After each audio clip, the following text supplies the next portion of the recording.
Assalamualaikum warahmatullahi wabarakatuh.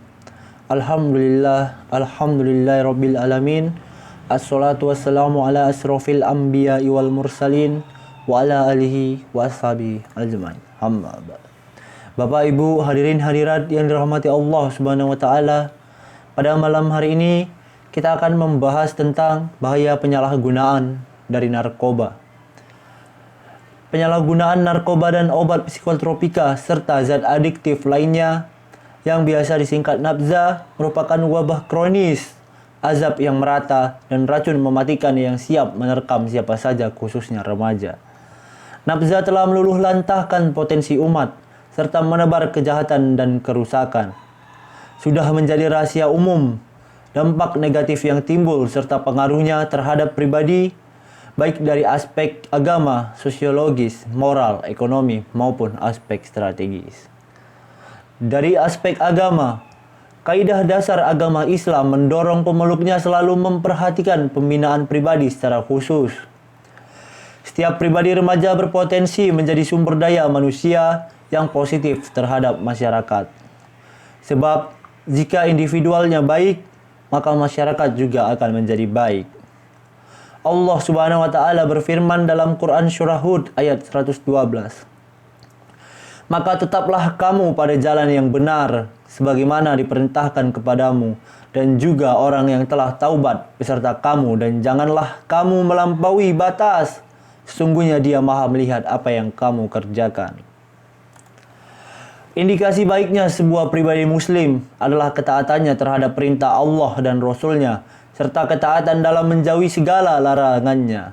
Quran surah Az-Zariyat ayat 56. Dan aku tidak menciptakan jin dan manusia, melainkan supaya mereka mengabdi kepadaku. Penyalahgunaan nafza dapat menghalangi pelaksanaan kewajiban untuk beribadah kepada Allah Subhanahu wa taala. Para remaja akan lalai dari zikrullah dan kewajiban lain dalam agama seperti sholat, puasa, dan lainnya. Quran surah Al-Maidah ayat 91.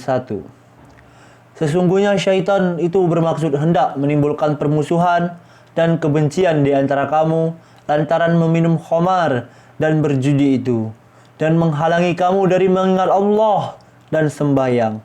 Maka berhentilah kamu dari mengerjakan pekerjaan itu. Bapak, Ibu, kalau dari segi sosiologis, penyalahgunaan nafza dapat menimbulkan pengaruh yang sangat jelek terhadap remaja yang berkaitan dengan gairah, aktivitas kerja, status sosial, dan kepercayaan lain.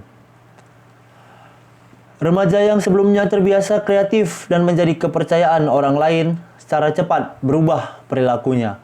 Melemah kreativitas dirinya akibat penyalahgunaan obat terlarang. Ia akan berubah menjadi remaja yang tergantung kepada perhatian dan pelayanan orang lain. Keinginannya akan berkurang, gairahnya akan melemah, dan akan kehilangan semangat dalam melaksanakan kewajiban sehari-hari. Pengaruh obat terlarang akan menjadikannya pemalas, pikirannya menjadi dangkal dan tidak dipercaya sama sekali. Ia akan melalaikan tanggung jawab dan akan cepat tersinggung hanya karena persoalan sepele. Tabiatnya akan menyimpang, terutama dalam bergaul dengan orang lain. Secara umum, Bapak Ibu, para pecandu narkoba akan kehilangan pekerjaannya. Secara finansial akan terus merugi, serta pendapatannya dan penghasilannya menurun. Jika kita lihat dari aspek moral, penyalahgunaan nafza dapat menimbulkan demoralisasi sosial. Beberapa perilaku negatif akan muncul di masyarakat, yang selanjutnya menimbulkan berbagai penyimpangan dan kasus kriminalitas lainnya. Ketika seorang remaja sudah kecanduan narkoba, dan ia tidak bisa mendapatkan narkoba lagi karena mungkin finansialnya sudah menurun, maka dia mencoba berbagai cara seperti mencuri dan lain-lainnya. Kasus-kasus kriminalitas antara lain yang sering terjadi karena penyalahgunaan nafza adalah meningkatnya kasus bunuh diri, ruda paksa, pencurian, dan berbagai bentuk penipuan, pemalsuan, serta berbagai kasus kriminalitas lainnya. Menipisnya rasa tanggung jawab atau hilangnya sama sekali, munculnya kecenderungan berdusta, fenomena kenafikan, kendurnya semangat dan tidak peduli kewajibannya. Serta Bapak Ibu, menurunnya gairah hidup, hancurnya kehidupan rumah tangga, dan kadangkala pencandu narkoba terdorong untuk melakukan tindakan bunuh diri. Sehingga akhirnya tercampak ke dalam penjara atau tergeletak di pusat rehabilitasi. Penyimpangan mental dan tabiat, kebijakan akhlak, pergaulan dengan anak nakal dan idiot, kehilangan harga diri, kerusakan moral dan perilaku dengan sesama pecandu narkoba, serta akan rusaknya dengan memimpin tempat ia bekerja hingga prospek masa depan dan pekerjaannya juga terancam. Mudarat yang timbul tidak hanya menimpa penggunaannya saja, akan tetapi masyarakat juga kena imbasnya. Sebab Bapak Ibu, jika seorang remaja telah kecanduan narkoba, maka ia akan melakukan kejahatan tanpa rasa peduli ataupun rasa takut sedikit pun. Dengan demikian, tidak jarang masyarakat akan terusik, pertikaian akan muncul. Hal itu tentu saja akan merubah tatanan masyarakat dan merubuhkan tatanan yang masyarakat yang sudah berjalan sejak baik. Dan menyebabkan hilangnya keharmonisan hubungan antara individu yang pada akhirnya merebaklah huru-hara dan bencana. Berbagai penelitian telah membuktikan bahwa kegelisahan dan tingkat emosional para pelajar yang mengkonsumsi narkoba adalah lebih tinggi dibanding yang tidak mengkonsumsi. Jika dilihat dari segi fisiologis dan psikologis, penyalahgunaan narkoba dapat menimbulkan berbagai macam penyakit yang menyerang pecandu atau penggunanya, baik penyakit kejiwaan berupa gangguan akal, penyakit fisik, hingga penyakit mental. Seluruh penelitian yang dilakukan menyimpulkan bahwa narkotika dan obat psikotropika dapat melemahkan kekuatan organ tubuh serta dapat mengganggu kerja syaraf dan indera.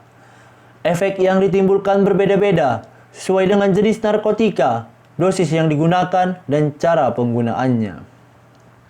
Remaja yang telah menjadi budak narkoba dan obat terlarang lainnya akan kehilangan akal sehat dan akan menjadi minder, menganggap dirinya tidak mampu untuk berbuat dan berkreasi. Seorang pelajar yang menjadi budak nafza, maka ia akan meninggalkan sekolah. Sedangkan seorang usahawan akan meninggalkan usahanya dan akan melepaskan segala profesinya, lalu berganti dengan perasaan tersihir. Narkoba dan obat psikotropika juga dapat memberikan pengaruh neurologis atau pengaruh pada syaraf yang mengubah fungsi otak, mengubah persepsi, kognisi, suasana hati, hingga memori dan daya nalar. Bapak Ibu hadirin hadirat jemaah Al-Qodi pada malam hari ini, jika kita pandang dari segi aspek ekonomi, kecanduan obat terlarang akan menyebabkan keruntuhan ekonomi tahap awal, menggoncang kantong pribadi, kemudian ekonomi keluarga hingga masyarakat. Sumber daya manusia terampil adalah modal utama dalam pembangunan suatu komunitas masyarakat ideal. Menurunnya kualitas SDM akan menyebabkan penurunnya pula produktivitas masyarakat. Apabila SDM tersebut tenggelam dalam penyalahgunaan obat terlarang, hampir dapat dipastikan banyak hal-hal negatif yang akan terjadi. Demikian Bapak Ibu ceramah singkat pada malam hari ini. Lebih kurang saya mohon maaf. Wabillahi taufiq wal hidayah. Assalamualaikum warahmatullahi wabarakatuh.